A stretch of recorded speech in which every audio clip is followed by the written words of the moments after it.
Pads are one of the most powerful ways to create atmosphere. They set the listener in a specific mood, room, or emotion. For me, they are the ultimate tool to give a track a character and steer it into a unique style. Whether it's digital or analog, I love creating pads with different techniques and approaches. So let's dive in and start crafting something with the Oberheim TEO-5. Explore different styles and vibes. I very much like aggressive and sometimes dark sounds, so up first is a unison style pad without using unison.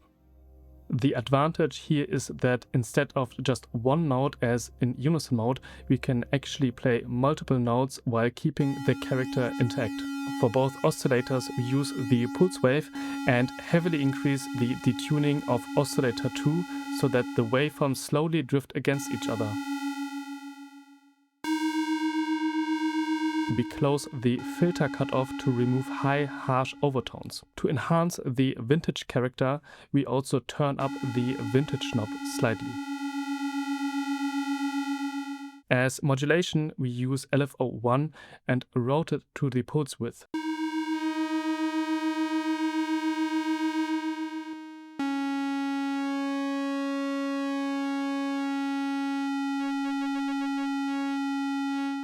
For a darker and slightly more aggressive vibe, we use LFO2 to modulate the cross-modulation level, but only very subtle.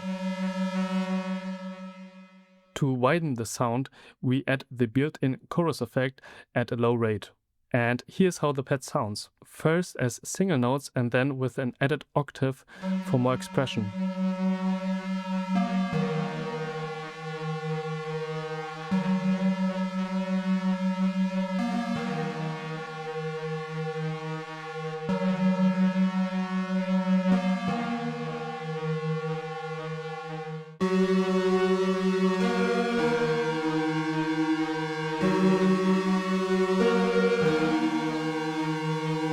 Oftentimes I want to create a very specific vibe in a track using just a single chord to build a flowing, soft atmosphere. For this, the saw wave is the perfect choice for both oscillators.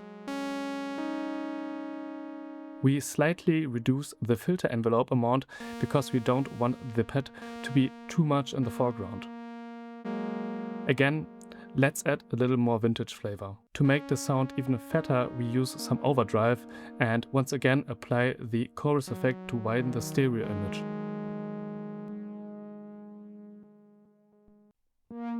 To bring the pad to life, we use LFO1 to modulate the filter cutoff, but instead of a sine or saw wave, we use the sample and hold waveform. This creates a random breathing movement, making the pad feel more alive, unpredictable and organic.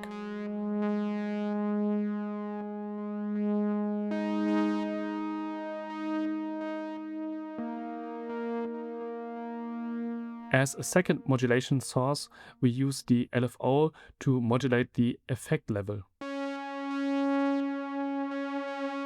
Now let's check out how it sounds together with chords.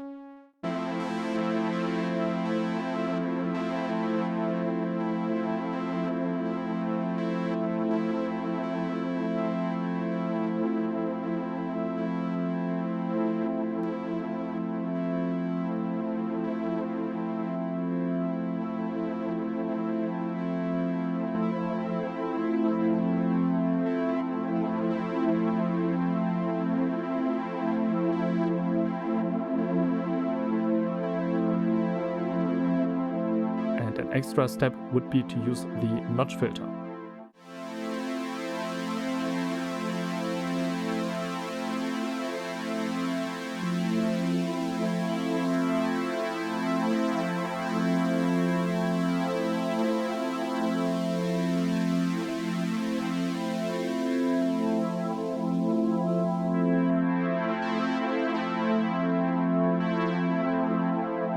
Next, we will create a more emotional pad based mainly on detuning.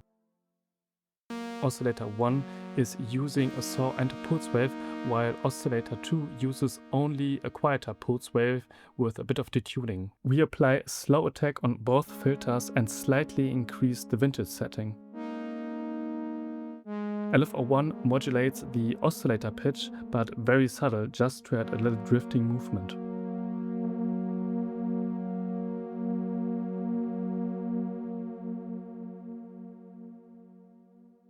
And actually in this patch, modulation is very important for this kind of sound. To create a more washed out vibe, we use the envelope 1 to modulate the reverb level.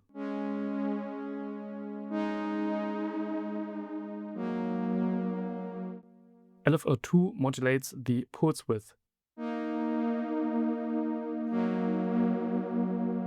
And envelope 2 modulates the effect time, which is set to tape effect.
Alright, that's it for today's video. I hope you guys enjoyed it, and feel free to shoot any questions you might have in the comment section and we will get back to you. So thanks for watching and see you next time.